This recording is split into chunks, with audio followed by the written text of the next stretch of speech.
Évangile de Jésus-Christ selon Saint Luc, chapitre 21, versets 12 à 19. En ce temps-là, Jésus disait à ses disciples, « On portera la main sur vous et l'on vous persécutera. On vous livrera aux synagogues et aux prisons. On vous fera comparaître devant des rois et des gouverneurs à cause de mon nom. Cela vous amènera à rendre témoignage. Mettez-vous donc dans l'esprit que vous n'avez pas à vous préoccuper de votre défense. C'est moi qui vous donnerai un langage et une sagesse à laquelle tous vos adversaires ne pourront ni résister ni s'opposer. Vous serez livrés même par vos parents, vos frères, votre famille et vos amis, et ils feront mettre à mort certains d'entre vous. Vous serez détestés de tous à cause de mon nom, mais pas un cheveu de votre tête ne sera perdu. C'est par votre persévérance que vous garderez votre vie. » Acclamons la parole de Dieu. Louange à toi, Seigneur Jésus.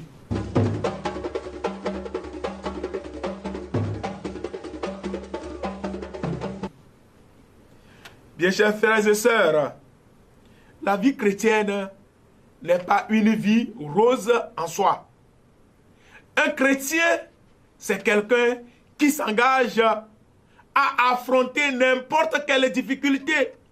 Mais bien-aimés de Dieu, tenons-nous bien, nous affrontons les difficultés, les persécutions à cause du nom de Dieu. Il n'est pas seulement question d'être persécuté. Si, de par ton comportement, de par ta manière de faire, tu embêtes tes frères et sœurs, ou que tu t'attires des persécutions inutiles, ce n'est pas de ça que Dieu ou que l'Évangile nous parle. Mais il s'agit de tenir bon, de supporter toutes sortes de persécutions à cause de l'Évangile et à cause du nom de Dieu. Si c'est à cause de Dieu que tu te débats, si c'est à cause de l'Évangile que tu subis toutes sortes de persécutions, Jésus nous rassure. Jésus te rassure que aucun de tes cheveux ne sera perdu. Oui, il est là pour être à ta défense. Jésus peut te défendre. Et il dit d'ailleurs de ne pas chercher à se défendre.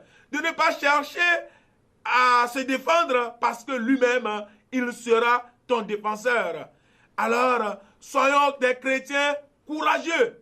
Affrontons toutes sortes de difficultés, mais à cause du nom de Dieu. Et si c'est à cause de l'Évangile, à cause de Dieu, Dieu même sera à nos côtés. Soyons vigilants, soyons confiants, gardons ce cœur, gardons à cœur que nous ne combattons pas seuls, ou que nous ne sommes pas seuls dans la lutte pour la justice, pour la vérité, pour que la parole de Dieu triomphe. Nous ne sommes pas seuls. Dieu est avec nous. Il est l'Emmanuel. Prions. Seigneur, regarde notre faiblesse. Vois combien nous sommes inconstants et incohérents. Comme nous épousons facilement les vues du monde, donne-nous l'assurance que tu as vaincu le monde et que tu es avec nous. Par Jésus le Christ notre Seigneur. Amen.